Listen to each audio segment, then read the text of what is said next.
What's the good word, everybody? Jets Flight Squad in the building. As promised, things are switching up again a little bit this week. We got our boy Gino, everything NYJ on vacation. So it is your boy DKBX Jets and Gunny Gummy New York Jets situation report in the building with y'all today. I hope everybody's doing well. Um, what was I just saying? Oh, the Mekhi Becton Ty Johnson drama, Yeah, right? bro. So kind of curious what your thoughts were on it. I just got a chance to kind of check out everything last Mhm. night. So as far as I know, Mekhi Becton spoke to Newsday. He dropped a lot of stuff that was happening in the last 2 years, and then I think like 2 to 3 days prior to that, um, Ty Johnson had dropped some information. We finally found out what his non-football injury designation was about. Um, so yeah, kind of what's your thoughts? Basically, our coaching staff, or at least our health performance team, kind of got caved in by both those players and their thoughts on it. But what's your take? Honestly, man, I think it's comical. Specifically the Mekhi Becton situation. I think that you're talking about a guy who hasn't done anything in this league since his rookie season 3 years ago. A guy who showed up in back-to-back seasons significantly overweight, not of shape. And then putting the fact that he got injured on him being forced to play right tackle when he's more comfortable as a left tackle. The dude hasn't earned anything. And it's crazy to me that this is even a debate amongst Jets fans. Like I'm literally in social media seeing people talk about how like, oh, this freaking coaching staff and this freaking athletic department is trash this and trash that. And I'm like, we're zero accountability to the individual. This is supposed to be a professional football player that literally showed up to camp last year overweight, significantly so, tried to crash diet in time to make weight for training camp. But oh no, it's on the Jets that he got injured last year. I don't know. Personally, for me, man, I just think it's a load of crap. I think again we're in that part of the off season where there's no news, so people got to go ahead and find something to argue about or debate about. This isn't anything debate worthy. I think Mekhi Becton looks great. You know what I'm saying? I'm rooting for the kid. I hope that, you know what I'm saying, we could see him arrive at his full potential. But let's not pretend like, you know what I'm saying, this kid is like Trent Brown, right? Like he hasn't proven that in the league. Even in his rookie campaign where he did some amazing things, he couldn't stay on the field for an entire game. He needed to keep coming off the field to go ahead and take breaks, significantly out of shape, even in his rookie campaign. So he's finally taking his conditioning seriously as part of his job, as part of his profession. And now he decides he wants to go ahead and say how he was forced to play right tackle when he's better as a left tackle, and that's why he got hurt was because he was uncomfortable on the other side. Well, you got hurt because you showed up fat. Let's just be real about it. You showed up fat, you crashed diet to make weight, and you were out of shape to go ahead and play in the freaking in training camp. You got hurt because of you. Like there's a huge factor to that component that personal accountability apparently seems to be thrown out the window when it comes to it. So honestly, man, the Mekhi Becton thing's got me agitated just because it shouldn't be a debate. Like people should look at him and say, how about you go ahead and be an adult about this and admit that you showed up to camp the last 2 freaking seasons significantly out of shape and that had some impact in you getting hurt. Congratulations, you're on track to maturing. You look great. Go ahead and earn the left tackle spot if you believe that's where you should be. But here we are, safe space freaking generation, where this kid says something and now it's the organization that's out to get him, vice him himself being held accountable. It's frustrating. It's beyond frustrating. Yeah, I'm in the same boat. Mekhi Becton, I think even he himself realizes there's a lot of accountability issues. So I did think it was weird that suddenly it's kind of being called out again. The piece that did interest me though was not him kind of trying to blame the coaching staff, but the section where he called out we know he was limping throughout like most of his training camp during that before that second injury. And he mentions he told the coaching staff there's like some uncomfortability, all that kind of stuff, and obvious limp that he had going on, and they pretty much told him to shut up, get out on the field. And then we see the injury happen. So that concerned me particularly because I know in the last 5 years or so, we've kind of had a recent history. He might be actually the fourth or fifth person that has come out and said, there's been issues either with medications, the recovery plans, or whatever the case is, and the players haven't necessarily been I guess, treated or provided for correctly between him. We'll kind of dive into the Ty Johnson thing in a moment. I know there was I don't think it was Willie Colon. It was there was another offensive lineman that we let go. I'm gonna have to find it. I gotta grab his name again. But there was him. I think he mentions like Cameron Clark, who had the freak neck injury thing there. So that concerned me more than anything. It's kind of seeming like we've had a history of shaky stuff when it comes to injuries and trying to either force the players to bounce back early according to them, or there not being an actual plan for their recovery. So my thing about that is this, right? Now, the current athletic staff has only been in the building for the last 2.5 years. They reworked the entire athletic room freaking the year before last, right? When we went through a slew of injuries. Last year, we saw our offensive lines just get beat up, something unprecedented. But at the same token, our defensive was just beautifully healthy. Those guys were healthy across the board, right? So obviously they get some kudos for that. They all got to get the hit for the offensive side as well. But we're talking about, like, I know what you're talking about in terms of the history, but the history is just that, though, from a previous training staff. In this scenario, I again, even with the freaking Ty Johnson thing, I think there's a lot of hyperbole here. If we're being honest here, Ty Johnson tore his pectoral, right? His pectoral. They decided to go ahead and pay for him to have the surgery. A week after the surgery was done, there was no complications. They released him. Let's be honest. Ty Johnson was not going to make this roster this year. Everybody's acting like we just lost Breece Hall or we just lost Michael Carter. Ty Johnson was running back 5 because Bam McKnight showed out last year, so he definitely secured that number 4 spot. Carter is freaking running back 3. We just freaking drafted Izzy. He's literally in that country for number 2. And what are we going to do? Let go of Breece Hall? Is he the person odd man out? We weren't going to carry 5 running backs. There's too much depth of trying to keep in the defensive line and the offensive line where an extra running back would have been possible. I get it. Great special teams guy, but this was a guy last year who missed assignments and had a lot of drop passes. Let us not forget who Ty Johnson is. And the fact that they freaking did the surgery, paid for the surgery, Vice giving him an injury settlement and sending him on his way should actually be applauded, because in all actuality, that's what most teams would have done. You know what? Here's an injury settlement. Goodbye. Go figure out life. They paid for the surgery, make sure there was no complications, and then they let him go. Like, to me, I feel like it's just people who, if you hate the Jets, just say you hate the Jets, right? I got into that point now, and I'm like, some of these things aren't even like legitimate like arguments. I understand concerns, but for it to be a debate, especially about these two individuals, right? I find it hard to sit here and be like, oh my God, we got to go ahead and hang this freaking athletic department because of this, that, or the other. Because this is a new athletic department. This is going into their second full season as being our athletic department, and yeah. Most teams would have told Ty Johnson, man, you tore your pec? That's all good. You would have been running back 5 anyway. Here's a freaking, you know what I'm saying, injury settlement, and goodbye. Good luck to you. But doing the right thing by making sure he was healthy or got the surgery done before they released him a week after, right, I think goes a long way as to showing how they do care about their players, vice the opposite. And I watched that freaking interview with Ty Johnson, and to me, I didn't get the vibe at all that he was blaming the New York Jets. I saw a guy who was genuinely upset that he was no longer a New York Jet. That's the vibe I got more so from his speech and how he was talking about, the situation. People, of course, are going to run with it because it was an emotional video or interview, however you want to look at it.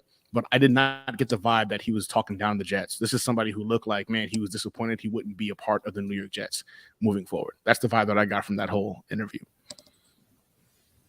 Fair point. Yeah, when you was talking about it, I just clicked in my head. I know they don't have to finish out the contract essentially that they got, and I know it's like a 1 year, point whatever $1 million, but It just clicked. I think they still honored that contract for him when they cut him, and then as you mentioned, paid for the surgery as well.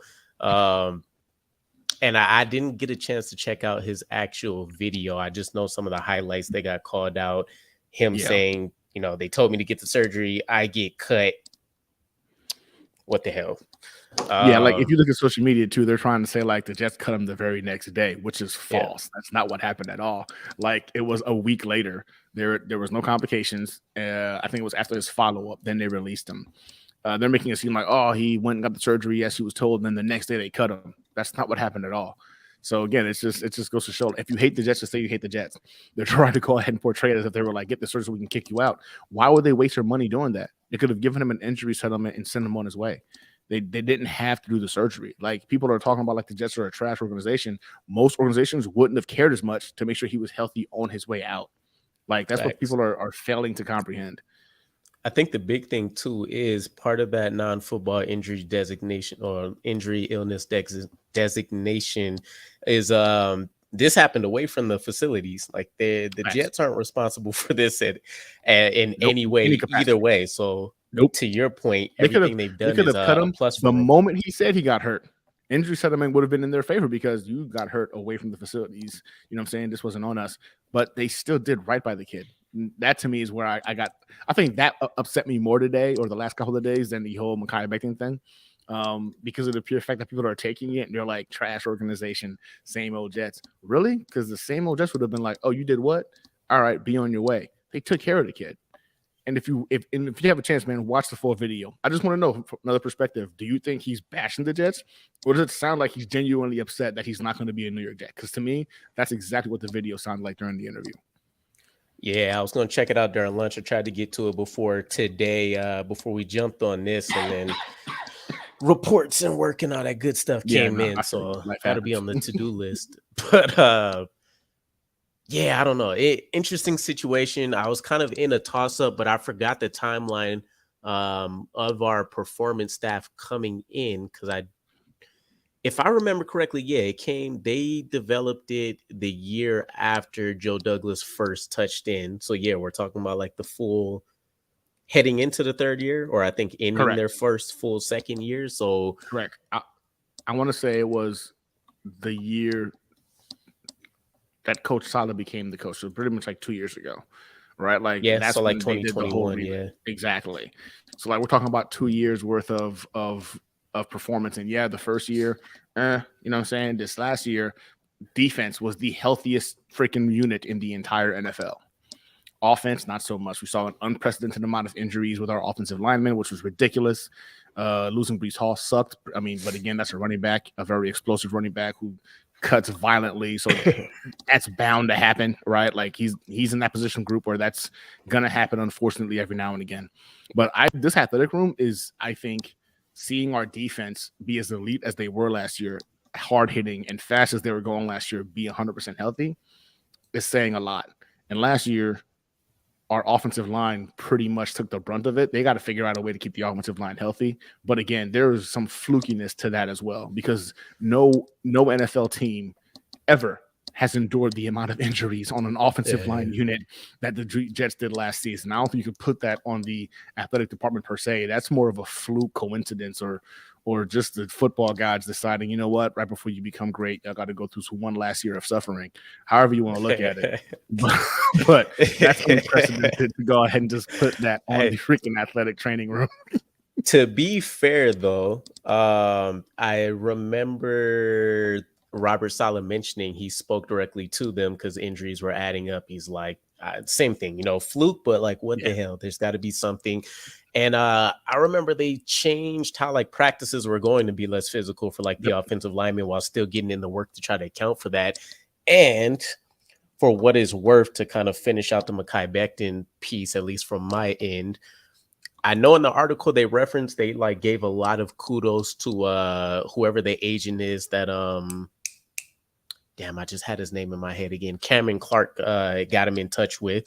They like gave him most of the so Cameron Clark was the guy that had the freak neck injury for us. That was like a guard / tackle. Yeah. His agent is the person that he got in contact with Mekhi Becton. According to the article, he's the one that helped facilitate this whole new mentality and like off-season improvement for Mekhi Becton, according to him.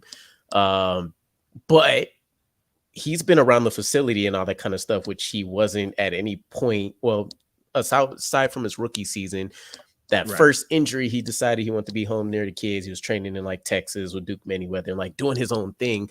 So I think it's also worth mentioning he's actually sticking, as far as I can tell, to what the New York Jets would have had in terms of recovery, a training plan, all that kind of stuff, and being in the facility, because they called it out himself. from the moment he actually finished the surgery and can move and all that kind of stuff, he's been essentially living in the facility. So I don't know, another feather in their cap, I guess. I highly doubt we see the same level of injuries that we had last year, because man. I don't know how about anybody else functions having to go to plan D for almost every position on your offensive line. And I think, came out average or slightly less than average last year. Slightly, I think it was like the 17th, 16th, Yeah, or I was going 17th to say, I ranked thought 18th was in my offensive head. Yeah, line, somewhere in that range. And bro, that's, to me, that people, you got to applaud that. We got to that point with pure schematics, with the worst quarterback play imaginable, to be a average to slightly below average offensive line, when we had to dig into our hat and pull out offensive linemen from like the 4th and 5th tier. Like we somehow was average. To me, our offensive line has the ability to be one of the best this coming season, not because we added anybody that's just so spectacular, but in health alone. People don't realize the loss of an AVT and a hampered Dwayne Brown literally blocking with one arm last season. Mekhi Becton is talented. I think he can be very talented. But we added Joe Tippmann this year too, who I think is going to be an anchor in the freaking middle. And there's no freaking way you're going to convince me that Laken Tomlinson forgot how to play football. I don't know what the hell last year was, but the dude was a Pro Bowler before he became a Jet. And you're not going to sit there and tell me, and I had to go back and watch some tape on him too, wondering if maybe it was just a fluke or we didn't see. No, this guy is a violent offensive lineman who earned his Pro Bowls. It wasn't a fluke. So I think year 2 going into this system, with a guy like Aaron Rodgers, who makes the job of the offensive line a little bit easier, if not a lot easier, we should see an improved product from our offensive line. And it wouldn't surprise me if they're considered to be one of the most improved units in the NFL, purely based off of health and having a guy like Aaron Rodgers back there to direct them on what he wants blocked. I don't think our offensive line is as bad as everybody thinks they are, especially when you're talking about our 3rd, 4th string guys, picking guys off the street and rotating them in, and still finishing as a top 17, top 16 unit, average in the NFL, which is shocking. That unit should have been obliterated. We should have been bottom across the board, but we weren't. Yeah, 100%. I know I was just chatting about Aaron Rodgers myself. Cynthia Freeland had kind of predicted what the top offense and defense in the NFL would look like. And she mentioned like the Aaron Rodgers effect should have a huge, I guess, upfall in this case. On the New York Jets offensive line. It's one of the quickest quarterbacks to get the ball out of his hand in history on a consistent basis, let alone that he can go out there and attack the 3rd, 4th, 5th options on your defense if he has his first 2, 3 taken away. So that in and of itself is going to be a huge boost. We got more athletic up front, better health. I think it's about time. We said borderline top 10 last season. Yes. And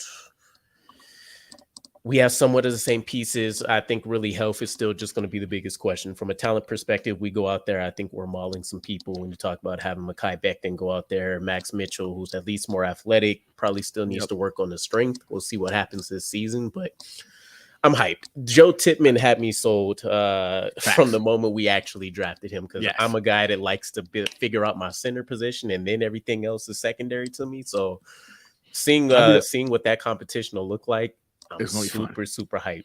Super hyped. I mean, I'll be the first to admit, man, I was more of a fan of Whippler. That's who I wanted. That was my freaking center one. Loved his footwork, his speed, athleticism. But when you look at Joe Tippmann on tape, he was clearly clearing away like one of the top 3 guys in terms of the center room. I think JMS, we kind of saw what his ceiling looks like, which is going to be a very good starter in the league. Joe Tippmann and Whippler, I think, are the 2 individuals who potentially have the ability to be Pro Bowl to all pro level freaking talents at center. And we got the ones the Jets like the most. And if you watch the tape on this kid, it's kind of hard to not see why.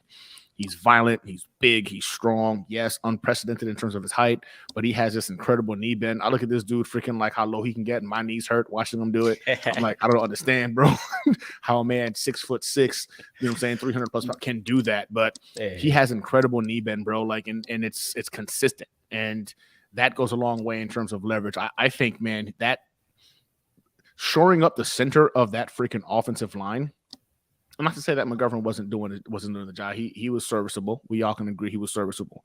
But yo, this kid Titman, man, he could be freaking elite. Like he could literally be elite. I love the way he moves, the way he finishes blocks, bro. He's just violent. You can, when you're looking at the offensive line and defensive line, if you can identify somebody as just being a violent human being, you're in a very good place. This is a violent human being that has pretty good technique, and being coached by some of the best there is in the league right now in terms of how to get better at his job. 100%. Yeah. When I finally got into like my scouting breakdowns for the offseason and some of the draft guys I thought we were going to get, I think I got into him after JMS, and I still walked away thinking that he was going to be the best center prospect coming out. And then I think I got later on to like Weipler and all of that, and then things differed up a little bit just based on who fits best in the scheme versus the best potential and all that kind of stuff. But he sold me with just some of the things he can do on the tape that some of the other guys aren't going to do. I've seen the teams that tried to take advantage of attacking those B gaps and not necessarily having to line him up directly in front of him. And he's stonewalling people with one arm on like some Mekhi Becton type strength. Like it's going to be fun seeing him get out there and just maul a linebacker, maul a safety. Like he'll definitely be able to bring some things that Connor McGovern doesn't. So worst case scenario, I did hear a lot of people saying too, like if he wins, we still have the potential to move a guy like Connor McGovern to guard or something like that. He becomes the new Dan Freeney. So, which is another, which is a huge upgrade.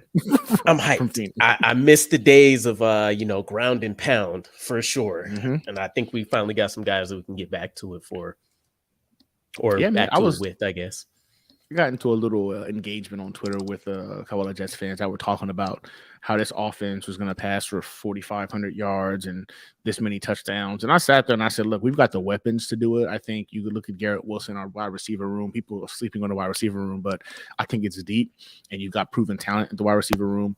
But I believe wholeheartedly you're going to try to go ahead and feed Brees, feed Izzy, feed Carter, feed Bam. I think those guys are going to get a lot of touches. I think the New York Jets might lead the league in rushing this season. Call me crazy. You bring a guy like Aaron Rodgers, you have the kind of weapons that we have that can go ahead and attack you through the air. But I think because of that aspect, it's going to open up so many rushing lanes. And let's be honest, this offense likes to go through the run game.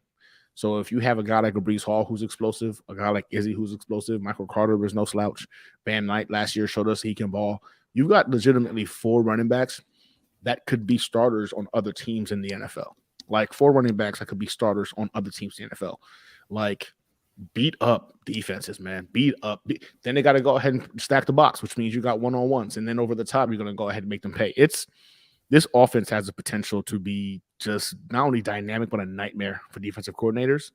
I would love to see Aaron Rodgers break all the passing records in the season for a Jet, but it would really not shock me in the least if the New York Jets pretty much operate through the running game. And for the first time in Rodgers' life, he gets to go ahead and play quarterback and not have to be Superman to go ahead and win games. Right. So for me, I'm just pumped to see the whole process begin. I cannot wait for the season to get here, man. I'm so freaking hyped.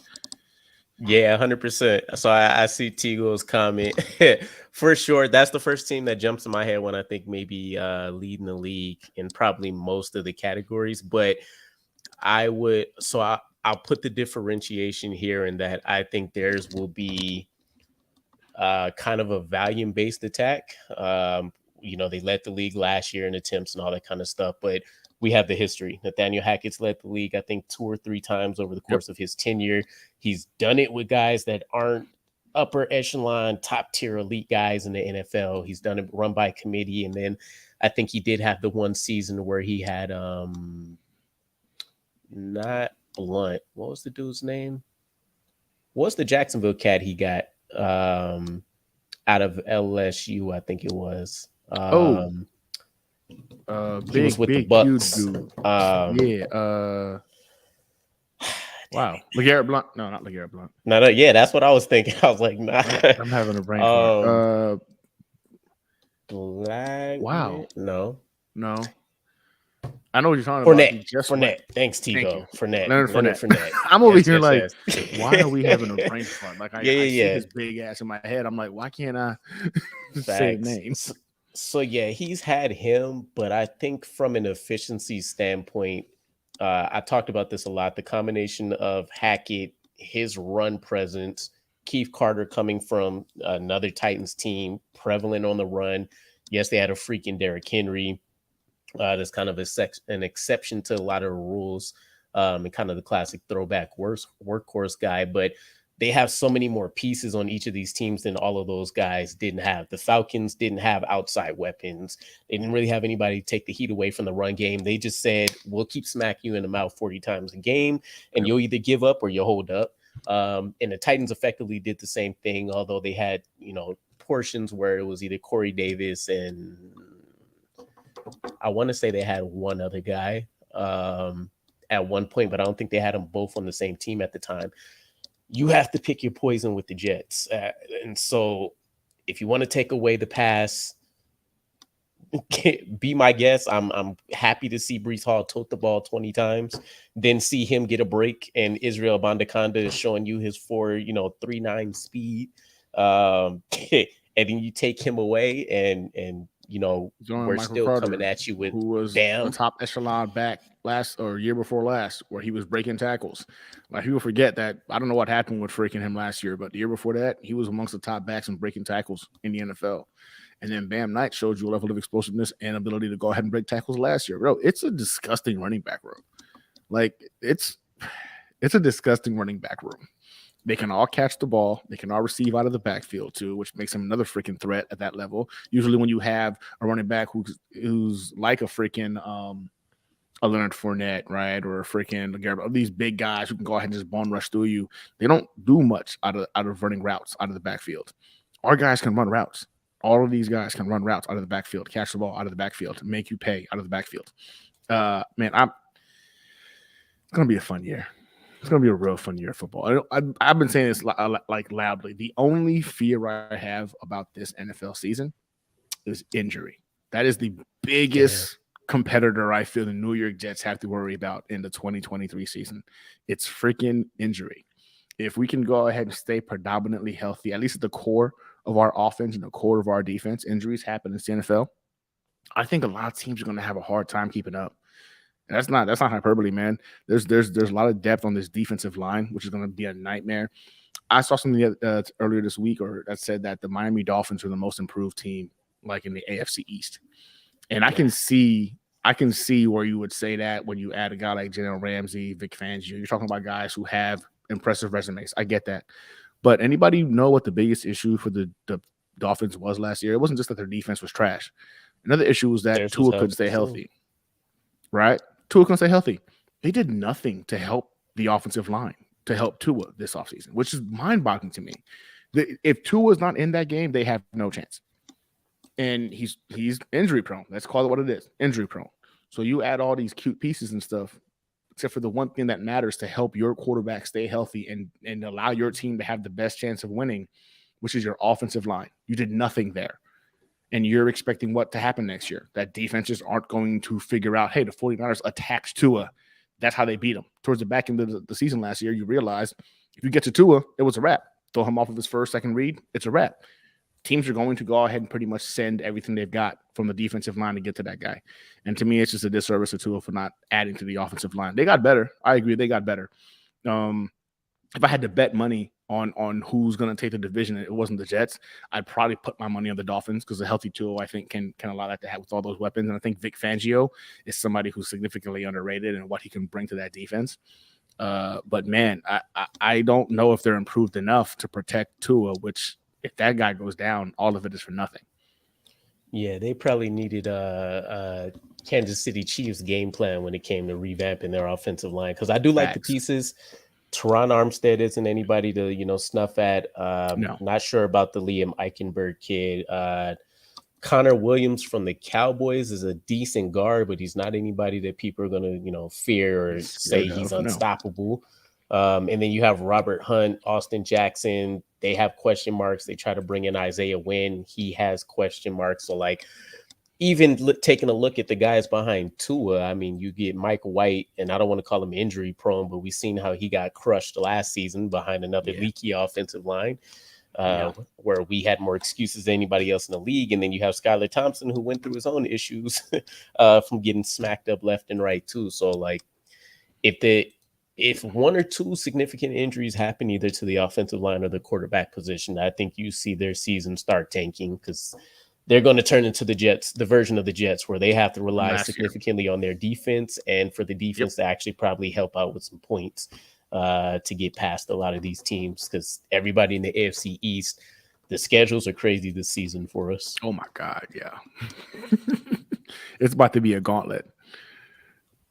Didn't Miami also? Yeah. Not They at took the- some hits. They had a Austin couple, Jackson, but it was towards the back end of the season for them too. yeah. I think I think it was just Austin Jackson, wasn't it? Austin Jackson, Pretty and then I sure. think they had one more. Didn't Teron Armstead have to come out for a while? I think he came out for a couple of games. Yeah, I I don't think wouldn't they call had that- anything significant like what we Yeah, had. not It's like just we.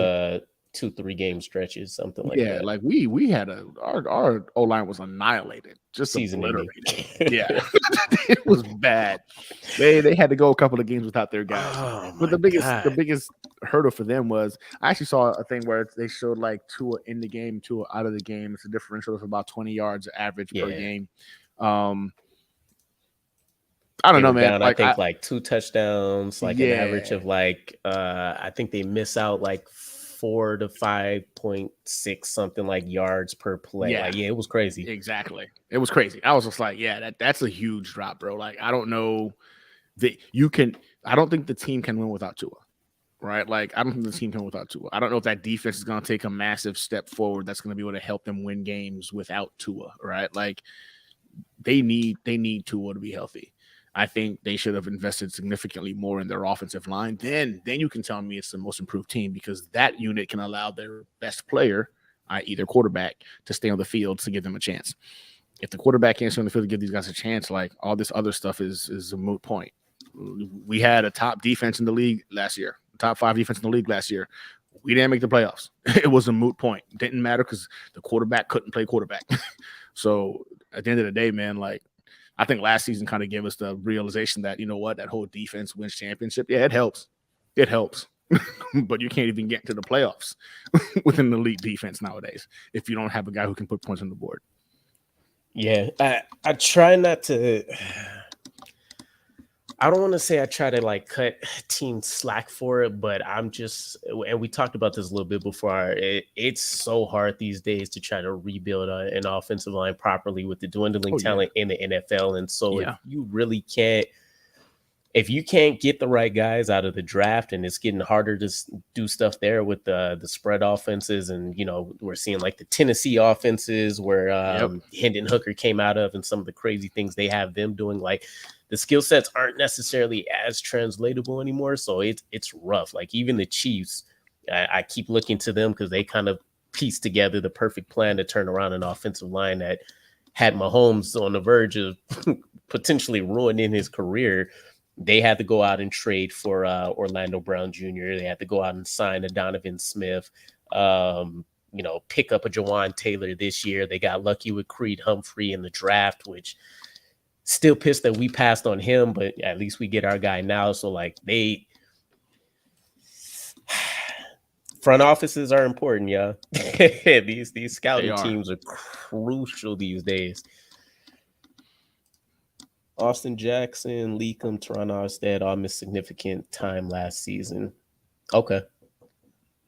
Are we talking more than 5 games apiece? I doubt that. I only remember for stretches. I remember like 2 to 3 stretches. games, like in pieces. Taron lost. I can remember 2 games where Teron Armstead wasn't there because it was a big deal in regards to the matchups. Austin Jackson was about 3-4 games, I think it was.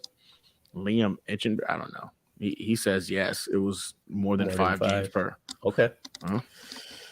Touche. I mean, you got to do what you got to do, though. Again, looking at how we suffered, it doesn't get worse than what the Jets suffered through last season, and they had arguably the better talent at that point in time. So,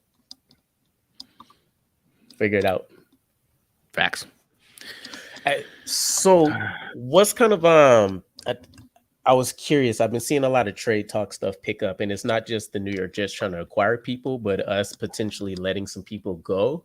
Before we Right. get to our final 53-man roster, is there anybody you're looking at that we should either bring in or that we should be looking to trade that may not actually make our roster? I personally think that at the end of the day, we need to focus on the people we have in the building. Right now, I think the primary focus in terms of any kind of acquisition or contracts or anything like that should be Quentin Williams. I'm very keen on getting him locked up. I don't know what the holdup is. You're hearing things that it's about the length of the contract. You're hearing things that he wants to be paid like Aaron Donald. And at the end of the day, I don't think it's the Aaron Donald thing. I just don't think he was that naive. But I want him paid, man. I don't.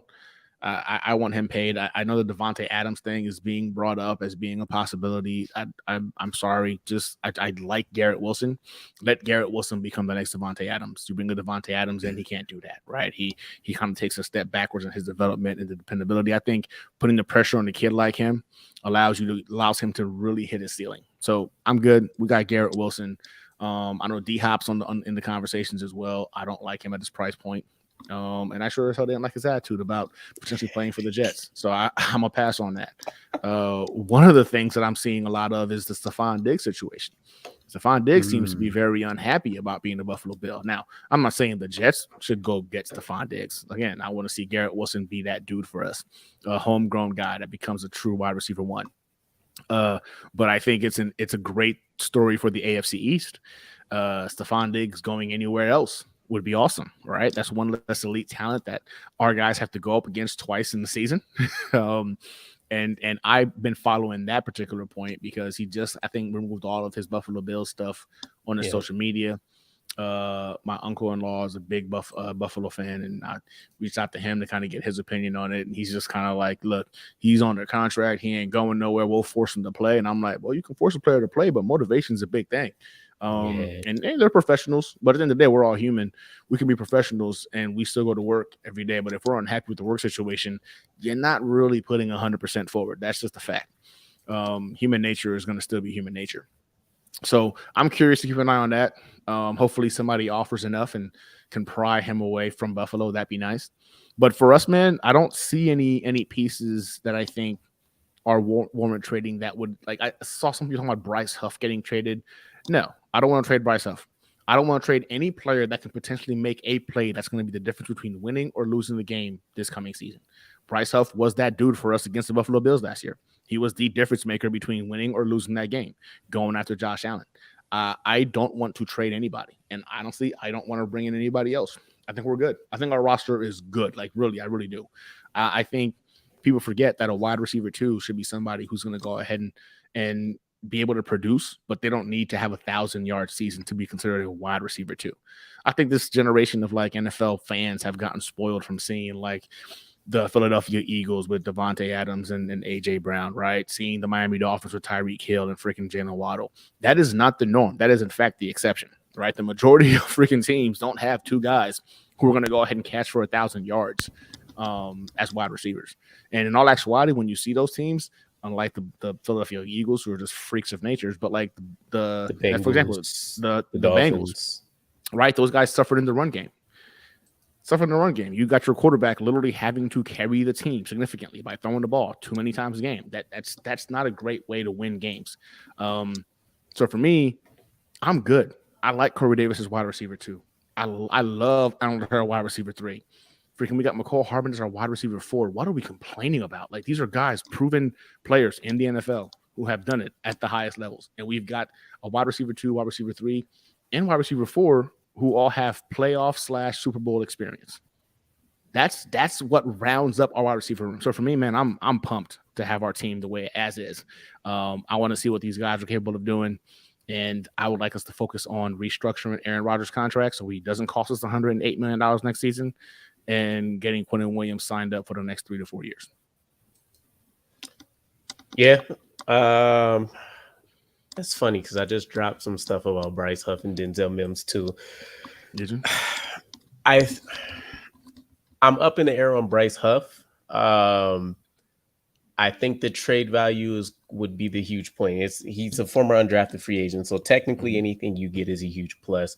The way I kind of looked at it is Will McDonald is his immediate replacement if he lives up to his billing of what he did in college, which is exactly the Bryce Huff role. Pass rushing phenom. He's won slightly over half of his pass rushing snaps.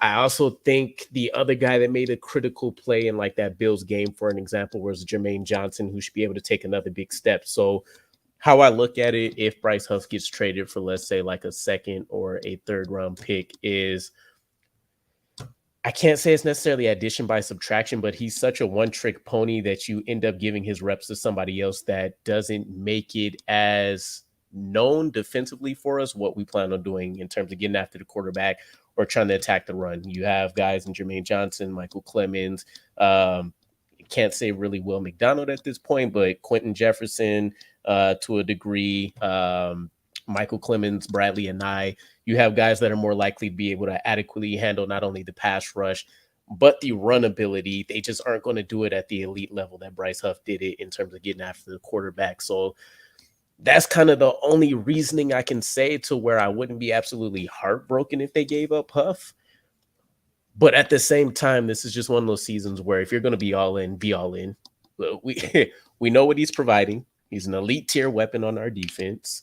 The only other argument would be he has to see more than 200 snaps.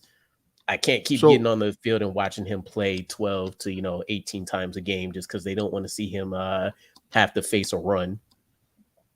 Okay, so I ask you this then, right? So I'm gonna say, like, let's be honest, Bryce Huff. If there was a second round tenure on him, nobody bid, so that wasn't going to happen, right? So you're looking at if there was a third round offer, they would have taken that. So let's say that's on the table either. I believe wholeheartedly a third rounder would have got it done. So we're going to look at Bryce Huff and say fourth rounder, fifth rounder, you know what I'm saying, to get him off the team. So you're talking about scenario brought up. The Jets should be in significantly more leads this season than they were last season, which is a huge benefit for a guy like Bryce Huff, which means all you got to do, big dog, is pin your ears back, go get the quarterback. Imagine, if you will, the game decider for us to go ahead and win the AFC East, whether it's against Josh Allen, freaking Bill Belichick, whoever, the Miami Dolphins, whoever, and we're up, right? We got to go ahead and get the other team off the field. You don't think having the fastest get off by far last season on the field to get to the quarterback might be a huge advantage to win the division? And if so, would winning the division not be worth more than a fourth or fifth round pick? No, 100%. In that scenario, there's no other way to look at it in my eyes. But and I get what you're saying too. I agree with you 100% in regards to like the value perspective. But in terms of us knowing what he can do, like you just said, he's a one-trick pony. You're right. Elite get off. The Jets didn't have a lot of leads last year to really maximize his usage. That should not be an issue this season. And I think you're going to see those numbers go up a little bit. And I like fresh legs. At first, when they were doing this shit last year, I was a little agitated about what are you doing? Leave your best players in. But we saw it allowed our guys to go ahead and continuously increase pressure throughout the entire season. So it worked. This is why I'm not an NFL coach. It worked. I think those freshness go a long way. And we're talking about freaking football in November, December timeframe, potentially making that decision. I don't know, man. The more I look at it, I just look at it like having that many weapons on our defensive line, especially that deep at edge, bro. You would have to give me a second round pick. I would understand the third round pick for a Bryce Huff, but realizing that potentially we wouldn't get that, I had to look at it like, is he worth a fourth or fifth? We could potentially have a play this season that wins the New York's the division, because it's going to get down to that point. That's why I looked at it and had to make my decision. I think we'll see more of him on the field this year. Two questions. Go ahead, go. One, do you think there's any way we end up keeping him for, say, another extension, 2-3 years, something like that? And then the second piece would be, do you not think there's another player on this defense that will be able to make that play like Bryce Huff would? So first question, right? I don't believe so. I think his price point to be too high next year. Now, if the Jets go off of a Carl Lawson, I think there's a way we bring back a Bryce Huff, right? Because then you would have in essence, the person that replaces a guy like Carl Lawson potentially be McDonald or a JJ, right? A guy that can go ahead and get after the quarterback, you know what I'm saying, be impactful in the run, etc. He would be our pure speed rusher on the outside if we lose Carl Lawson. But if Carl Lawson is still here, I think that he's gone. I don't think that we're going to go ahead and get him. I see Tigo put it in there too, no matter what. But I'm not worried about next season. I think that's the problem that we're so accustomed to as Jets fans of like, oh my God, 2 years from now, the draft picks freaking next year for that. I could care less about next year's draft picks. I could care less about who's on this roster in 2025. We have Aaron freaking Rodgers for maybe 2 to 3 years, max if we're lucky. I think we're all in right now and specifically trying to win. And I think weapons in any capacity that can help us do that are at a premium. And draft picks, they're beautiful. Love them. Love the draft. But we all fell in love with the draft more so when we sucked. And we were hoping for better and brighter days. Draft picks for us as Jets fans meant potentially better and brighter days. Hey, guys, this is it. Better and brighter days are here. Like, legitimately, they have arrived. That's facts. So for me, I struggle to get as excited about like the draft and next season or the season after that, while I have guys like Aaron Rodgers, Garrett Wilson, Sauce Gardner, Breece Hall on my roster, because we have a chance now, a legitimate chance. So to answer your question, if I'm honest, I don't think we'll have him here. Bryce will be on the team next year.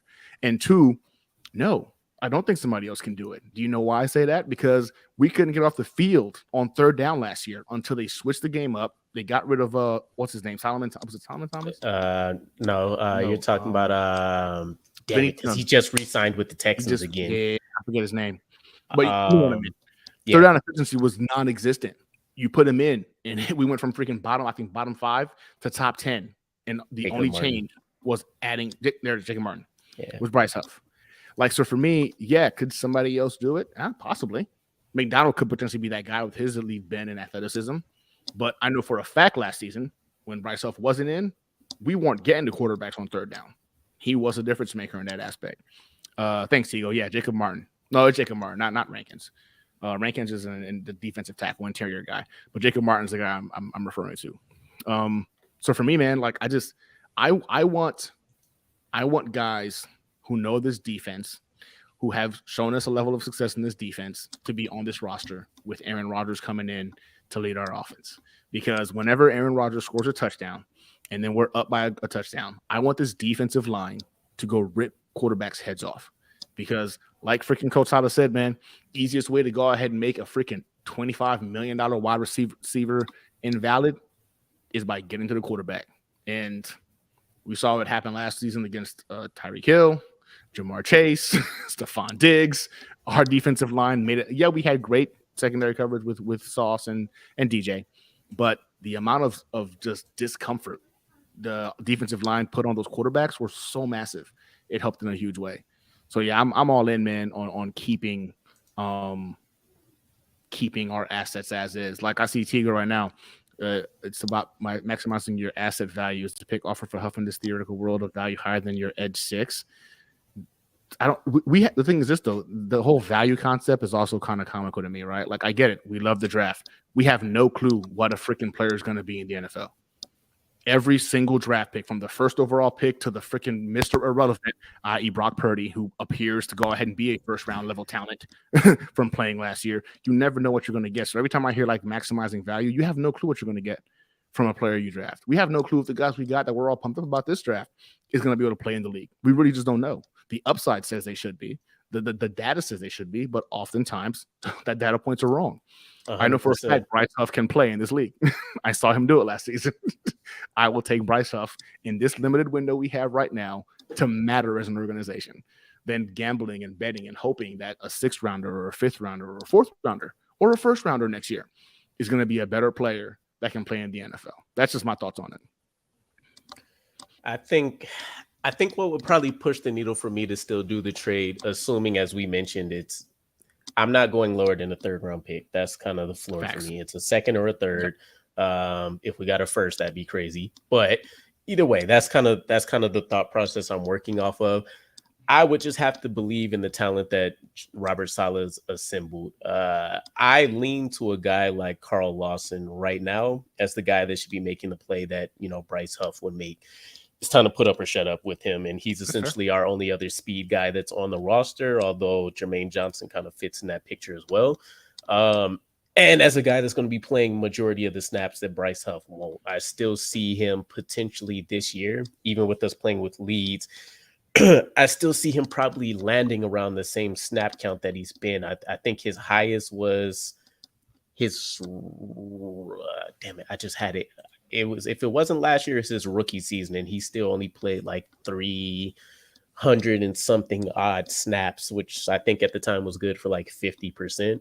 But then that's also why they significantly reduced him this season, because he ended up playing more against the run and he was getting trampled out there. So if I didn't think there was anybody else on the roster that should and could be able to make a play in the clutch, then I would say keep him. But I think your final point makes a good argument, because I look at a guy like Chase Young, who everybody said was not going to be in like the Bosa tier, but just right under them. Yep. And he's a guy that I arguably don't think is better than 2 or 3 of the guys on our own defense right now. Facts. So 100%. And he was a round one talent. So it's like getting a second or a third for him is fine. The only thing that really tips the scale is the timing. We'll see him go, and I don't know with him being an undrafted free agent how that plays into like the compensatory pick formula either. So we could lose him for nothing with that too. But all of that's kind of irrelevant. I think ultimately, maybe what I said before is kind of what the thought process should be. We're all in. We think we have a Super Bowl opportunity here. Bryce Huff, regardless of how much value or how long we think he's going to stick around, he's going to be a significant part of this defense. Even if he only sees 200 snaps again, he still put up 4 sacks. He still had a crazy amount of pressures last season. And I think actually better than what Carl Lawson did, or close to it. He had a top 5 pass rush win rate last season. 88 grade from PFF. Ridiculous, bro. I don't think I think we undervalue the grit and hunger of a guy who was an undrafted free agent sometimes, right? Oftentimes you hear people talk about like, oh, well, he was undrafted or that. So was Allen Lazard. We just paid that man $11 million a year to come be a Jet, right? Those guys are hungry, man. Those guys consistently feel like they have to prove themselves because they know what it was like to sit there during freaking that draft a few days and not get their names called. They thought they were great stuff in college and found out real quick, like, yeah, the NFL thought he really ain't shit. And I think that's the kind of guy you have in a Bryce Huff, right? Who consistently feels like he has to go prove himself. Honestly, I'm ecstatic that no one thought he was worth a second round tender this offseason. I think he's gonna be pissed off about it. He's gonna be pissed off about it. He's gonna be like, damn, top 5 in pass rush win rate wasn't enough. All right, bet. DJ Reed, who had an incredible season, salty as all hell that he's still being disrespected. Didn't make a Pro Bowl, not being looked at as one of the top guys. Still the craziest shit I've seen. I don't understand that. I'm like, good. Piss these guys off. I want these guys mad as all hell going into this season. And I think those guys are the ones that give you that edge to potentially get after a guy like freaking Patrick Mahomes. Aaron Rodgers is not Patrick Mahomes. I think we can all agree that Patrick Mahomes is that dude. That he's the new Aaron Rodgers, right? He does things other quarterbacks just can't do. And I think freaking Jalen Hurts is on the come up as well. You need defenders to have that dog and mentality, that grit in them to go after those guys. And that's where my mind is at. I'm thinking about playing against freaking Kansas City for the AFC East freaking like champion, like for the AFC championship. I'm thinking about Jalen Hurts or the 49ers in the Super Bowl, right? Like the defense is going to matter there. I think when you add a guy like Aaron Rodgers, as long as he's healthy, I feel more confident that we're going to be okay there. Our defense, I feel like, has to remain the same. Even if we take a step back and we're not a top 5, maybe we're a top 10 defense. I think when it comes to edge rushers, man, shit. I saw somebody say you can never have enough of those guys, man. And again, we, like you said, perfect example, man. Chase was supposed to be that sure thing. Couldn't miss. He's been below average in his time in the league. And he'd probably be our fourth freaking edge rusher on this roster. And that's telling. And I think I'll take a Bryce Huff, who's pissed, who's hungry, who literally was a top freaking 5 guy in pressure win rate last year. I think he was top 3 if I'm not mistaken. I might be wrong about top 5. but no less than the top five He's guy. up there. Yeah. Yeah, he's up there, bro. Like, it's just, give me that guy all day, bro. And he's pissed. Now he's pissed. Couldn't even get a second round tenor to be a starter somewhere after what he did last year. Bet. If I was him, I'd just be sitting there like, all right, bet. I'd be curious. I wish we got a few more like player interviews and stuff, because I would be curious. I think we all assume when a guy gets like a tender and stuff, and maybe not like a multi-year extension, that they're pissed about it. Like, he hasn't seen $4.3 million in his entire 3 years in the league so far. 100%. But you got to think, bro. I always look at it this way.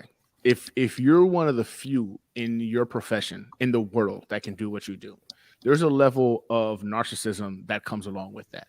And just because the NFL hasn't seen the value in a guy like a Bryce Huff, he's still in the NFL. He's one of those top dogs in the world that can play this sport at this level. There's still going to be a little bit of pride and arrogance and cockiness to you, even if you were undrafted, even if you just got that $4 million. Because as Marines, we don't get paid nowhere near that. And if we're not getting promoted over somebody else, even though it's just going to be one rank over a few extra $100, you know what I'm saying, in our pay raise, we get pissed. I got pissed if somebody got that disrespected me. In my opinion, they didn't give me a promotion that I was warranted. So I can only imagine when you're in that group of individuals. You're right, $4 million is a lot, but what he did last year in terms of effort and production, you could argue is worth a lot more than that. And to me, to not get seen in that capacity or in that sense, man, I don't know. If I'm an NFL player that's supposed to be one of the best in the world, and I'm putting stuff on tape that people are putting me on freaking highlight reels every week, and I'm still not getting the respect that I feel like I'm owed. Narcissism is a bitch, man. And narcissism is a bitch. Hey, true words haven't been spoken. I'm trying to think in my head. I know there's got to be at least another example or two, and it's not going to be to the level that he's doing it, because again, we're talking about elite tier, not just production, but efficiency in what he's doing. Efficiency. Yeah. And I can't think of another guy. Like, he's literally probably the truest sense, at least in terms of the edge rushers. Sauce Gardner's an X factor for us. Mm-hmm. Bryce Huff would essentially be the X factor for our defensive line, at least for the pass rush unit. Yeah. If you put him out there, according to the numbers, I won't leave it to, debate. According to the numbers, and half the chances he's getting, he's going to get to your quarterback, or he's going to force them to have to do something crazy with it. Facts. I'll take that is insane. I'll take it. Yeah. Actually, I think, if I had to decide today, I'm leaning strongly towards we keep him, and we ride it out. Again, a lot of us are like trying to figure out future moves and all that stuff too. Future, leave it towards the future. That we have enough solid things in place that I think it's not too much of a concern. Plus, there's still a lot of other dominoes need to fall. The Quentin Williams contract, the Aaron Rodgers restructure, like we mentioned. We still need to prep, which all the good GMs are generally doing anyways, for the other big contracts that are going to come down the pipeline. You'll have to decide at some point between Garrett Wilson, Sauce Gardner, Breece Hall, Jermaine Johnson. Like, it's a lot. I think if anything else, we've done a great job of being able to continue to identify undrafted free agent talent. So there's nothing saying we won't find another Bryce Huff. I'm good. We'll keep him. Denzel Mims, though, is still very much so open. I think it'll be hard as hell to find a trade partner, but I don't think he sees the field. We've kind of worn out our 4 years with him. And I was a big Denzel Mims fan, and honestly, I think a part of me still is, but unfortunately, he hasn't done it. Given opportunities, he's missed more than he's won. And he's fumbled the bag. He's fumbled the bag. There it is. He's fumbled the bag too many times. And I get it. It's been a limited sample size, but unfortunately, that limited sample size is in fact your story. It's your tape. And I don't see him playing ahead of any of the top 4 guys I was just talking about. He's wide receiver 5 on his roster, and some would argue wide receiver 6. Some think Randall Cobb should be wide receiver 5. I don't know, man. It sucks. That big, that fast, that lanky. You would think, man, this kid could come in and give you Julio Jones type performance because he's hits a lot of those metrics. But hey, it's all about that physicality. Sometimes you've got it. You can have all the physical skill in the world, but mentality is different. You got to have a mental dog in you that allows you to go ahead and put all those tools to use. And Denzel just might not have that. Yeah, I think so. I remember, and I don't remember if this was when you were doing the Thursday thick of it with Green Bean, but I remember catching one of the shows in the last month, and he mentioned there was reports that the new coaching staff and Denzel Mims are like falling out. Yep. And at first I kind of thought it was like 50-50. Obviously, the New York Jets kind of screwed up a lot of what his development was supposed to look like. But then also I'm kind of shifting it more to Denzel Mims as well, because you've been doing this. You're not like one of the few guys that were just athletic freaks. You got into football later, none of that. He's one of the guys who's been doing it his whole life. Yep. You seem to not be able to pick up a playbook to save your life. And you're talking about a new coaching staff, which at least from all accounts are some of the best teachers you'll find in the NFL. So it's not just that they have a crazy scheme and, you either figure it out or you don't. They brought in a new instructional designer guy to help with the teaching aspect and all of that. Yep. And at least according to those rumors that Green Bean talked about, you still may be struggling with adapting to this new offense. So to me, what that says is, and even at Baylor, you can see it, you've relied on your athleticism your entire life and not your skill or your ability to be able to go out there and grasp an offense. So I think he's topped out in the NFL actually of what we've seen his rookie season. He'll go out there and make enough plays in a volume offense. But that's kind of what you're going to get out of him. He'll never be more than an effective number 4, number 5 option in NFL. And we are already pretty secure through the first 5 spots, and you don't play special teams really, so you're not offering us any kind of additional value or incentive. You're just a guy that does crazy things on the field but can't do crazy things on the field consistently. Every now and again you'll do that one thing where like, wow, that's how we drafted him, but like you said, every now and again that's just not enough. I love the tapes where I get to see him carry 3 or 4 dudes 12 yards, but it was awesome. That was also like 2 years ago. Denzel Mims, he irks me, man. And it's only the Madden warriors that ever want to fight me about us trying to keep him. I'm like, bro, you're not magically pouring in catching traffic points into Denzel Mims. The man just doesn't have it. Nah. If he blossoms somewhere else, I won't even say I'm wrong, because I also still partly blame the coaching staff. But like the guy, this wasn't the spot for him after things turned out his sophomore year. Yeah, I think when it comes down to Denzel Mims, man, and don't get it, I love the potential of the kid. Love the potential of the kid. I've been very adamant and vocal about it. But when I started hearing that there's, even with this coaching staff, he's having struggles with grasping the playbook, now I go back from, let's see, that last year I thought maybe because he was sick and he was, out of the game for a little bit. That's why it was difficult for him.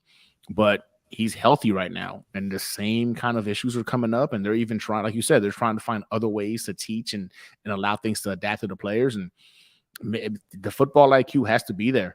And if you have to think too much in the game of football vice just play, you're always going to struggle. You've got to be able to go ahead and think fast so your body can follow, right? Become fluid.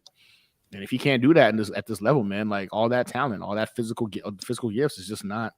It's just not going to come to fruition. He said, "It's superstar X Factor." Yeah, cut it out. Freaking Tigo. He's not wrong though. I do this I do this every time I jump on Madden when I finally have time on the weekends or something. Like I go and find all the guys that failed, and I force them to be successful. Damn it. Yep. Yeah, I'm the same way. And Madden, but it's Madden though, right? Like it's the what ifs, right? You know what? I'm gonna go ahead and make sure Sean Green plays out. Or for me, it's Quincy Enunwa, right? He never gets injured. Quincy never gets injured. Yeah. He becomes an all-pro wide receiver. Like I'm that guy. I've done that.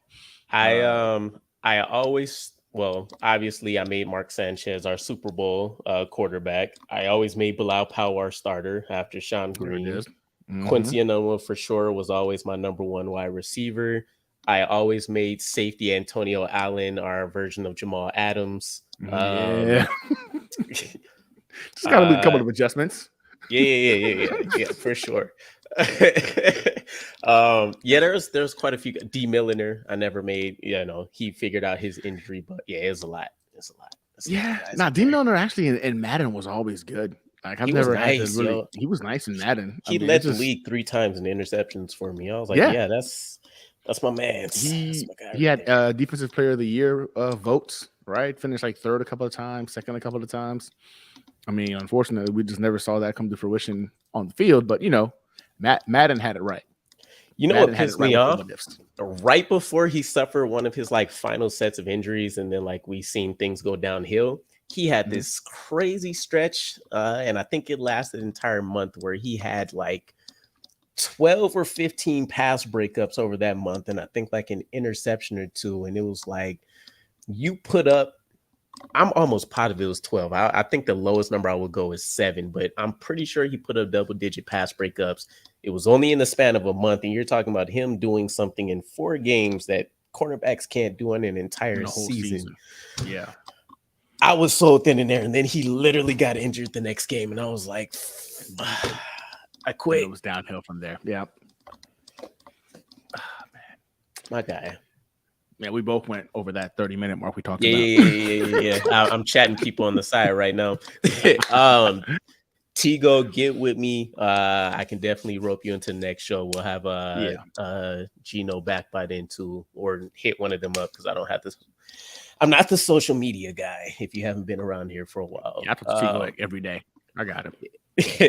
I get on that. But yeah, other than that, appreciate everybody else. If you made it this long, an hour and 5 minutes, and you got to this Madden portion, let me know which guys that you went in there and made your reclamation project, because that's always fun. But we appreciate you guys as always. We've been able to do a lot with this particular podcast in a short time. We just passed 25 episodes, so it's dope for me personally. So we appreciate you guys. I'm looking forward to next week when we get the full crew back, and we'll probably have Tigo in here. So eat up, enjoy y'all lunch, get back to work, do all the good things. I'll catch you guys again. Peace. Have a good one, y'all.